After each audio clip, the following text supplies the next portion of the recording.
touching it. I'm touching it from way over I here. just realized I can move the hands. I don't think he's coming back. Touching I it think he's from way over bugged. here. Hey. Okay. I'm going to make it. Tell me you at least know what 20, an atom is. No, not even Hands 2020. It's gonna be 30, Oh, 60 or some shit. I don't know. Okay. No hands off. I'm gonna fucking touch it. I'm fucking touching it right now. I don't move. Oh, there It's we go. moving. Move it. Technically How does not, this but feel? close How does enough. this feel for you? It's like the third It smallest. feels like Oh. abuse. So everything, You know what I'm gonna do about it?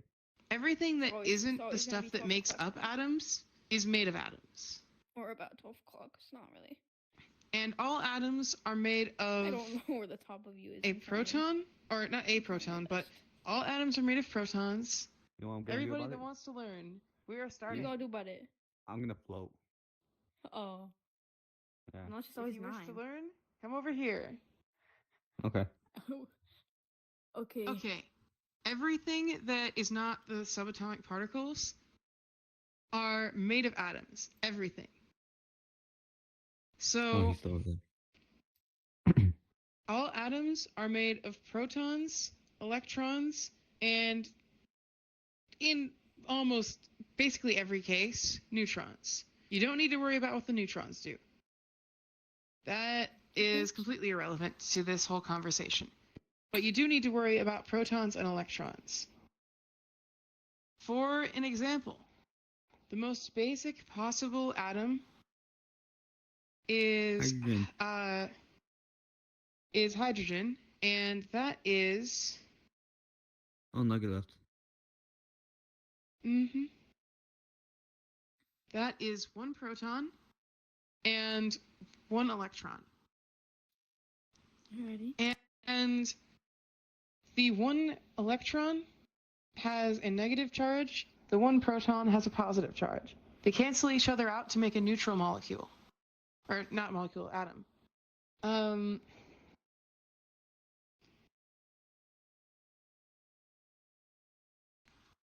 Next up would be helium. Oh, your arm's tweaking. Your entire body is tweaking. What the fuck? My tracking does that sometimes. Yeah. Helium has 2 protons, 2 electrons. So you should notice a pattern. There's, Just double. for every, in a neutral atom, every proton has an electron.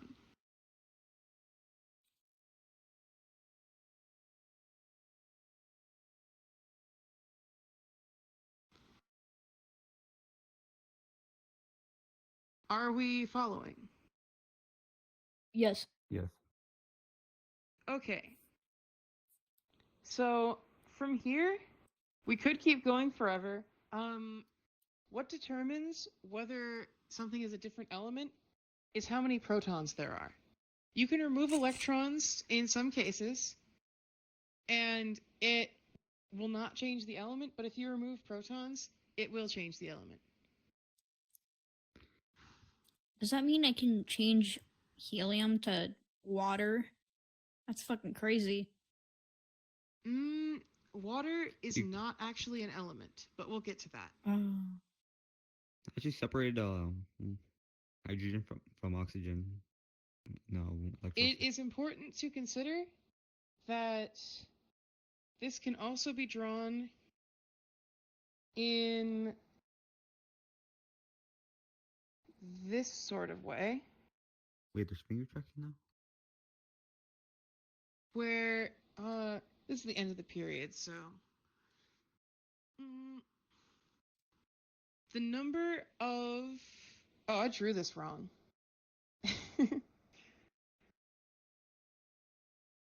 Right, I should probably explain this. So at certain points in the numbers of electrons, it will jump to a new energy level, which think of it as a further out orbit. The most important thing to reactions and to chemistry in general is how many electrons are in the outermost orbit. hydrogen has 1 electron in the outermost orbit. Helium has 2. After the jump is made from helium to the next period, a new orbit happens. And the outermost orbit, instead of having 3, has 1.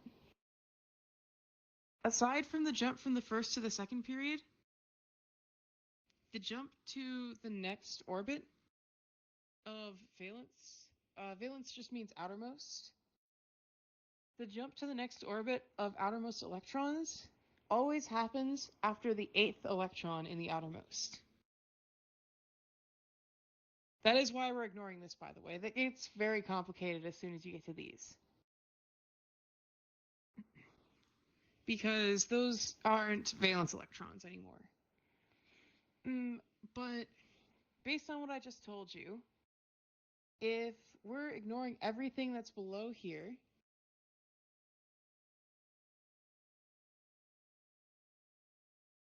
beryllium, the 4th element, how many protons does it have? 4. Mm-hmm. 4 protons, and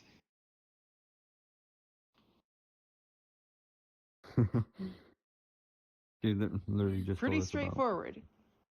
Pretty straightforward. Four pro. So remember how I said every addition of a proton changes what element it is? So the It would atomic number logically is just the follow amount then. of The first element has 1 proton, the second has 2, the third has 3, and so on. So this number right here, I'm gonna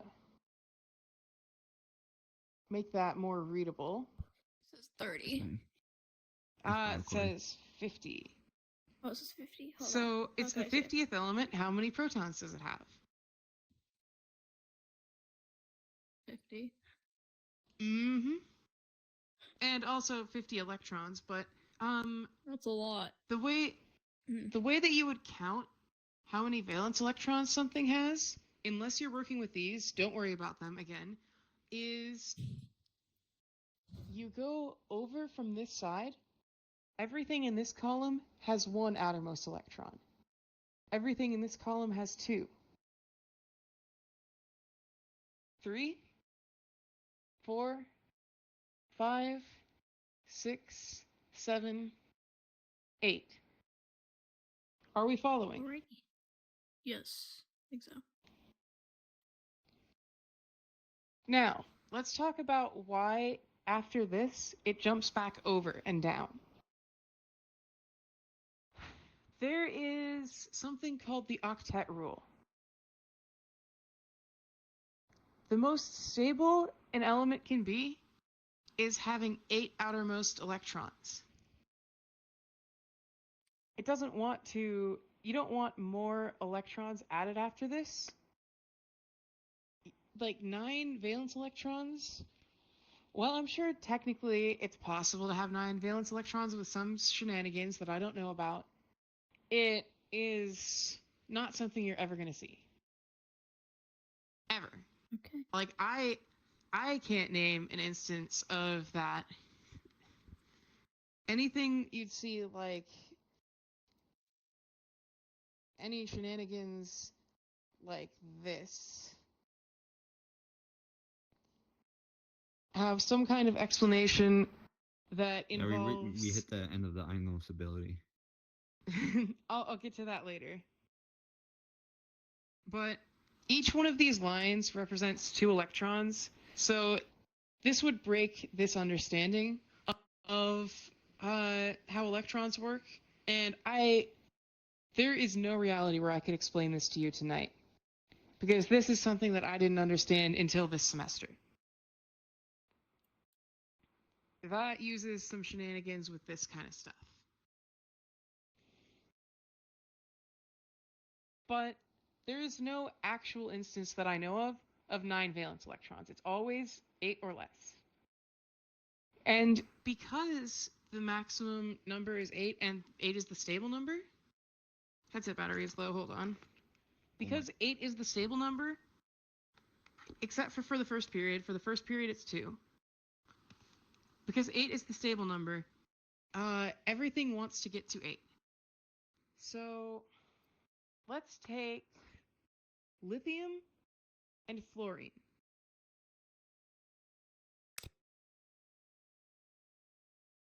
Lithium has 1 valence electron. Actually, no, let's take sodium and fluorine, because that's easier to explain.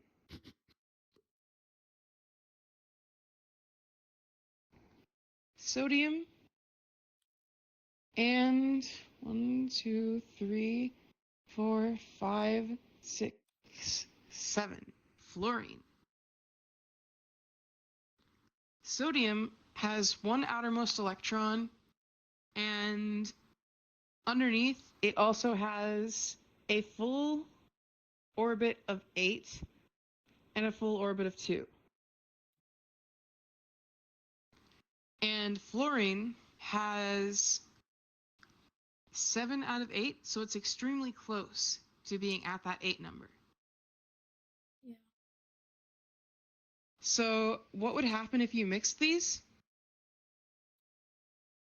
Fluorine takes this electron, and what you get is a sodium with either 0 or 8 valence electrons, depending on how you write it.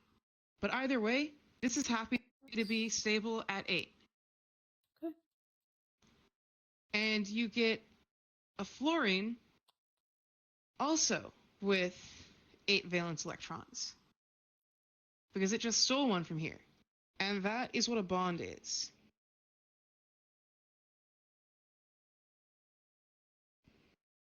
Fluorine stole electrons, or an electron from sodium, and now both of these are stable and together. Okay. Tell me at any point if you're not understanding what I'm saying, okay? Yeah, I think I understand. Here is where it might get a little tricky, because I'm gonna have to... I think the next thing I should probably cover... Do we all know what water looks like? Yes. Semi-transparent. I meant, like, molecularly. Oh no, stupid. H... Purple. Where's the purple pen? Oh, go fuck. over... Hi. where is the purple? Oh, don't delete the purple. Don't delete the purple. I did some writing. Show No, I'm just a me chill guy. where your board is clear. Show me a place where we can... let's go over from here. Okay, so water has the formula H2O. Hydrogen. It has 1 oxygen and 2 hydrogens. Hold up, my cat is trying to get in my room. Based on what I told you before, how many valence electrons does oxygen have? 6. And hydrogen? 9, stop it. No. Stop, don't. So, Hold on, what the fuck? I'm gonna cross this off. Hydrogen with 1. Oxygen with 1, 2, 3, 4, 5, 6. Hydrogen with 1. For now, I'm going to pretend that this is the same as that, but we're going to have to get to a point where it is not the same as that. So, we have 2 bonds here. The oxygen is taking electrons from the 2 hydrogens. The hydrogens are at a 0 state, and the oxygen is at an 8 state. So they're all stable. Good? Yeah. That makes sense.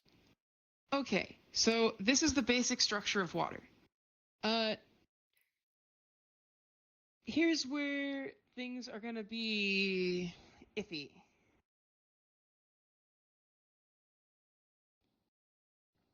Not all atoms are made equal by how strongly they pull on electrons. And there is a rule for how you can tell how strongly they will pull on electrons.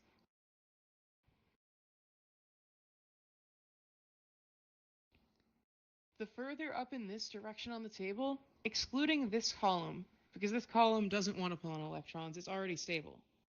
They're The mean. further up in this direction you go, the more strongly they pull on electrons. And you can logically think about this as this column wants electrons the least because everything in this column could lose an electron and it would be stable. So over in this direction, these things don't want to gain electrons. They want to get rid of them. Yeah. And these things are extremely close to being stable by taking electrons. And the reason the further up here you go, the more strongly they pull is up here. Up here, the atoms are smaller. There's less protons and there's less neutrons. The larger an atom is, the easier it is for it to hold a charge. And the easier it is for it to deal with the fact that it's not at 8.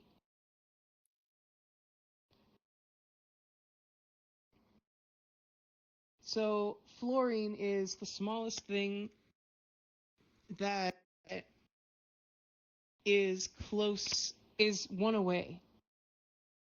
Aside from hydrogen, but we don't need to worry about that because that's a special case. Okay. Following? Yeah. So here's where we get into the electronegativity talk. Electronegativity is a measure of how strongly something is pulling on electrons.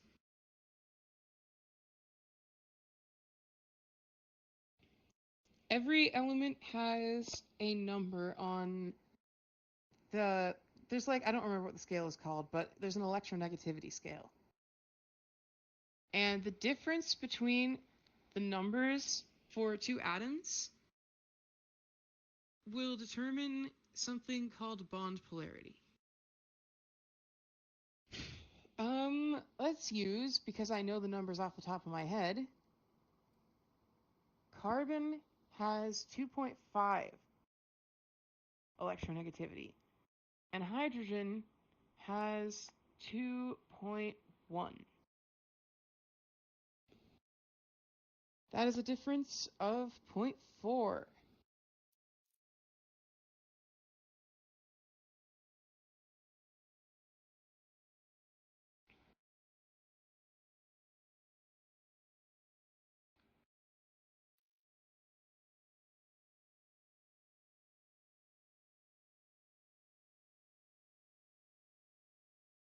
For the thing that I taught you over there about electrons being stolen is only true if this is the range.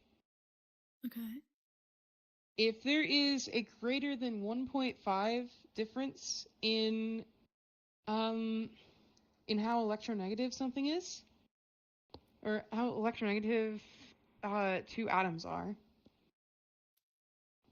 then the more electronegative atom will steal electrons from the other thing. But with a lesser difference, electrons are shared. So, for instance, here, oxygen is not fully stealing this electron. Both of these electrons are being shared between this oxygen and this hydrogen. Same over here.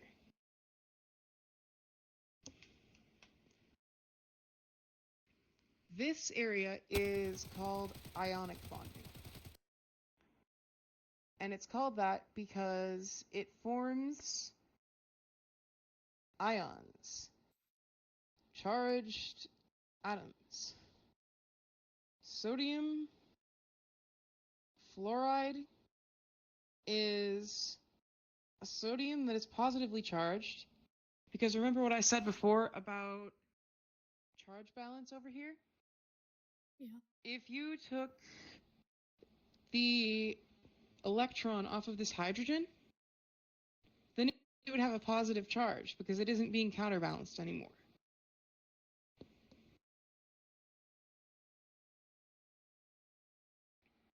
And the same would be true if you added an electron.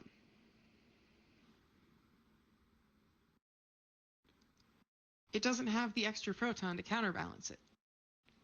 So these two have charges like Magnets. like magnets, but I say like magnets. I'm pretty sure that's actually how magnets work. Magnets are It's magnets. it has something to do with this. Ferrosis. Some metal shenanigans that I don't remember. It was like but ferric or something. Stuff. Over here is something called covalent bonding. Covalent just means they're shared. And more specifically,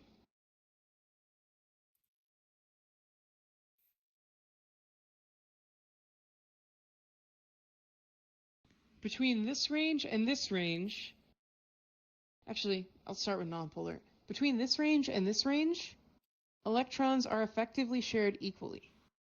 You could think of this as, let's say, a carbon bonded to a carbon. Obviously, since it's the same atom, they have the same affinity towards electrons. They'll pull just as strongly, so they're shared equally. Carbon and hydrogen is another example of nonpolar. These are the only two examples you're likely to run into of nonpolar bonds. There's other examples, but they're not common. But they have a difference of 0.4, which is still within this range. Polar bonds share them unevenly, and this can be indicated by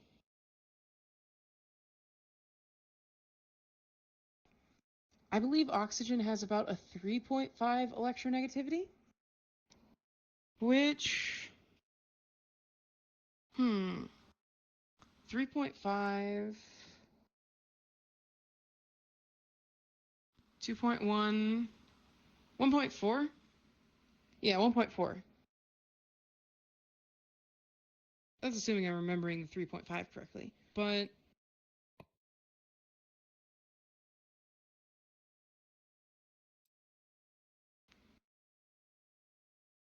so for the purposes of this, I'm going to use this symbol.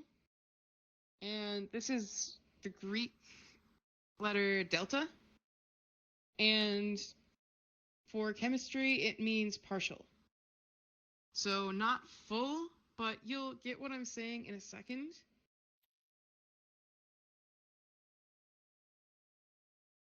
Really because quick, the electrons is this supposed to look like an S, or is this like connected here? Connected. Okay. Is it supposed to be that triangle? What? No. So what's going on here is oxygen, it's still within this range, so it is still sharing electrons. But oxygen is pulling a lot more strongly on the electrons than the hydrogen is. So the electrons are all going towards the oxygen. And that means that there's somewhat positive charge-like properties on the hydrogen and negative charge-like properties on the oxygen. But it's not a full formal charge. So you would indicate that by writing a partial positive and a partial negative. Following? Yes. Okay. So now we have the information to say that water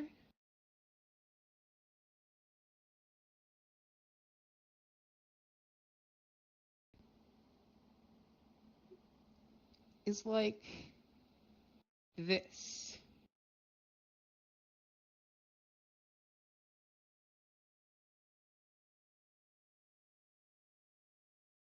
Most of the electrons are around this oxygen, and these are partial positive, these are partial negative. I hope that this is still over here for you guys.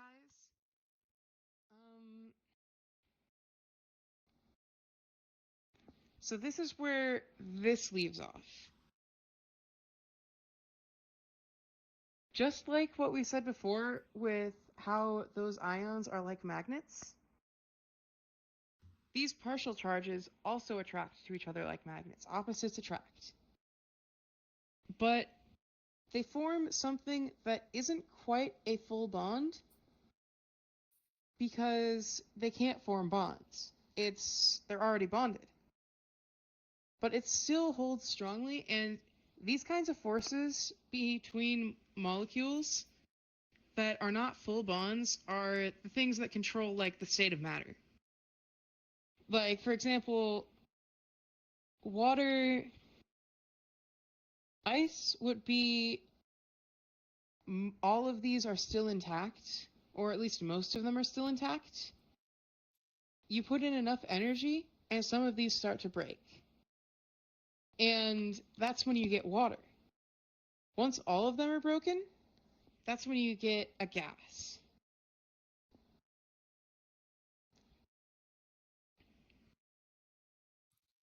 Okay, so are you following this? Yes. Notice, though, that every water has 2 partial positives, but only 1 partial negative. That means that there's always going to be partial positives that are left unaccounted for by other waters. So those partial positives will try to find partial negatives on anything they can. Okay. And that is what makes them stick to surfaces. Now I'm going to get to something that's a little bit iffy.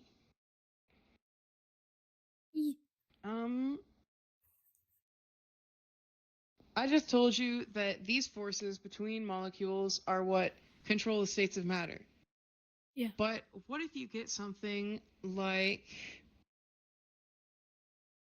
Actually, I'm going to use helium as an example, because that's more intuitive to why it wouldn't make sense. Helium is fully neutral and is almost always fully neutral unless you do something really weird to it. So, if this is fully neutral, how can it have a partial positive or partial negative? You can get helium in a liquid state. But how would that make sense? It's trying to think. I think that has a name.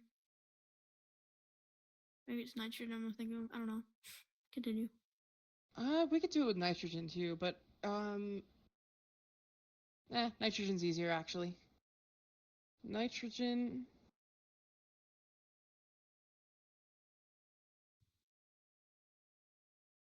Right, okay. So nitrogen gas looks like this. But it's fully neutral because it has 2 atoms of the same kind.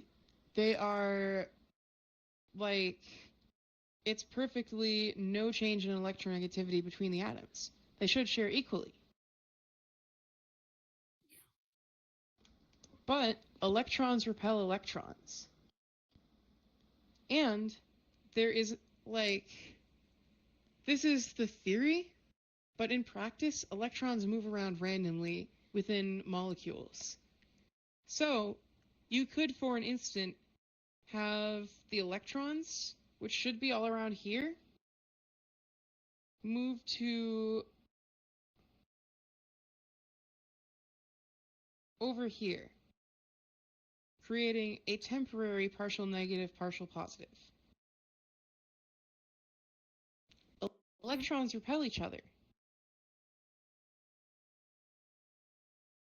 So what's going to happen if you have...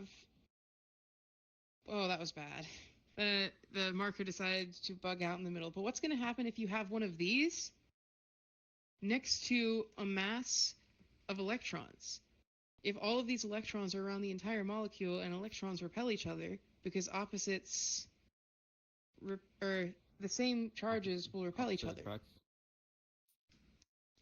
By the way, really quick, you can, let me show you real quick with the pencil. You can double click and it can erase. Ooh, like that. Thank you. So you can erase stuff up here. That. But what's going to happen if you have a mass of electrons here and a greater mass of electrons here that is pushing on this mass of electrons? Knowing that same charges repel each other.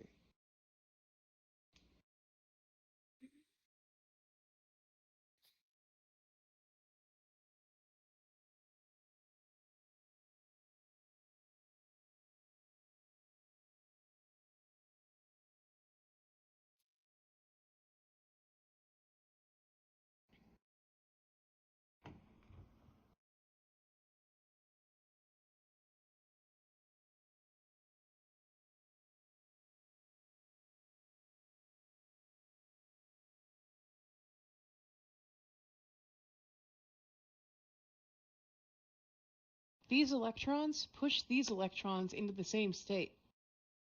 And because it forms temporary, the technical word is dipole. Because it forms temporary negative dipoles over here, they want to stay in this state. Which means there is intermolecular forces at play here. And this can happen with fully neutral molecules. So what this basically means is, under the right conditions, a partial positive or a partial negative can induce these conditions in neutral molecules. This is why water sticks to things. Like when you get wet, it takes a little bit for it to Evaporate. Evaporate off. It's because the water is sticking to itself, and it's also sticking to you.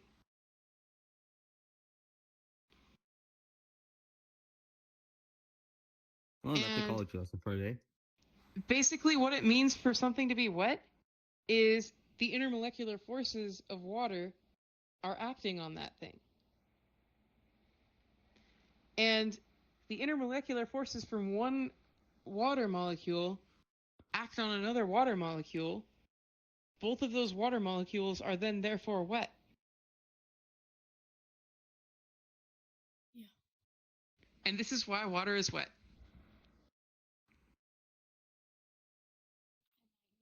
Honestly, at this point, just start a YouTube video. Water is wet. Okay.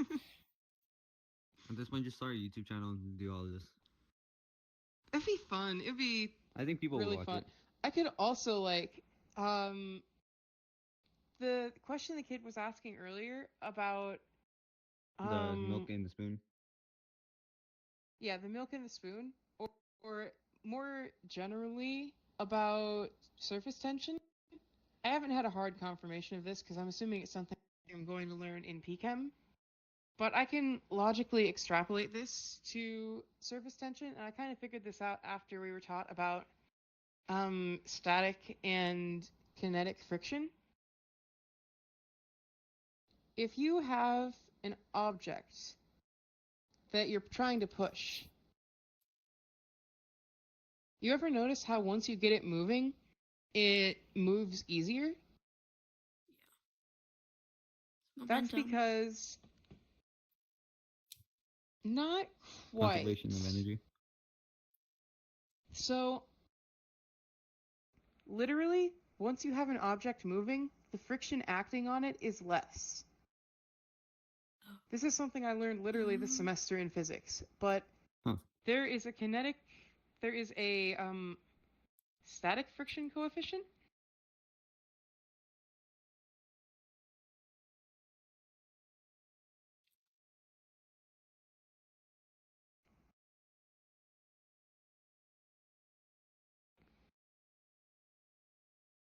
And there is a kinetic friction coefficient.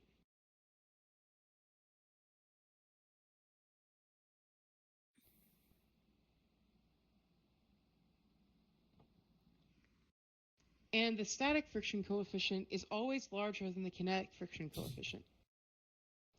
And that coefficient times basically the mass of something and the gravitational constant, which is just 9.8, is, unless you're on a slope, and I'm not going to get to that because that's a whole nother lesson, and I am not a physicist. That is the amount that friction acts. And friction always acts opposite to the force that is acting on it, so we're going to draw friction acting this way. So let's say this weighs 10 kilograms. And the static friction coefficient is, let's just say 1, 2. 10, 9.8, 1, 98, and 10, 9.8, 2, 196.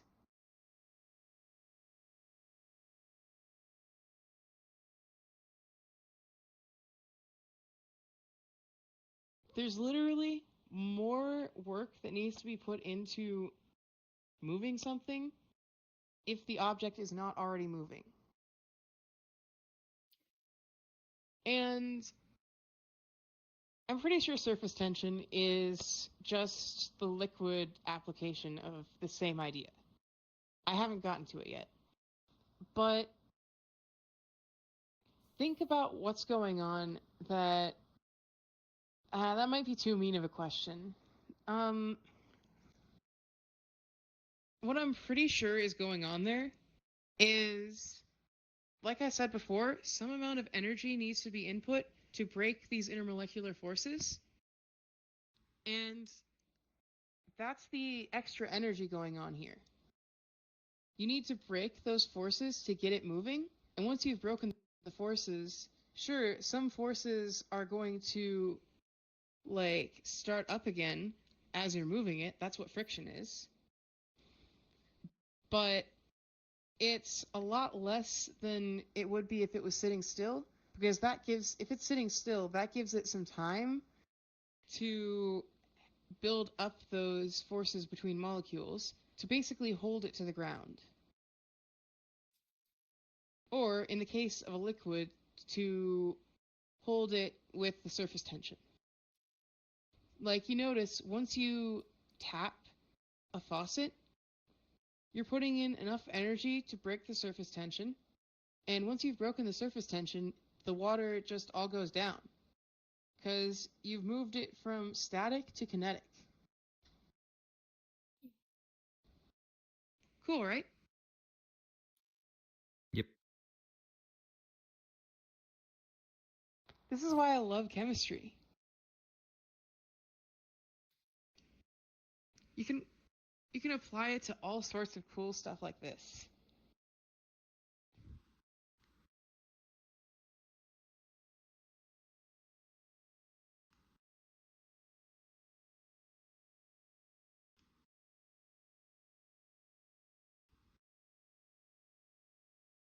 We had to spend quite a while to get to that point, but We got there. I'm surprised we got there. Actually, we started, what, half an hour ago? That's not that bad. Half an hour to get to stuff that you don't learn unless you go to college? What are you doing up there?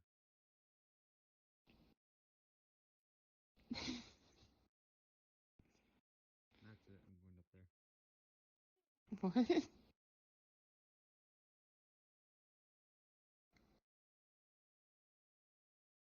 Mm. What are you doing over here? I tried my best to be entertaining, but my idea of entertaining is different from the average person's idea of entertaining, I think.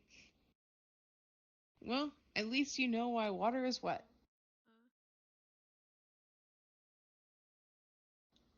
No. No, you know what?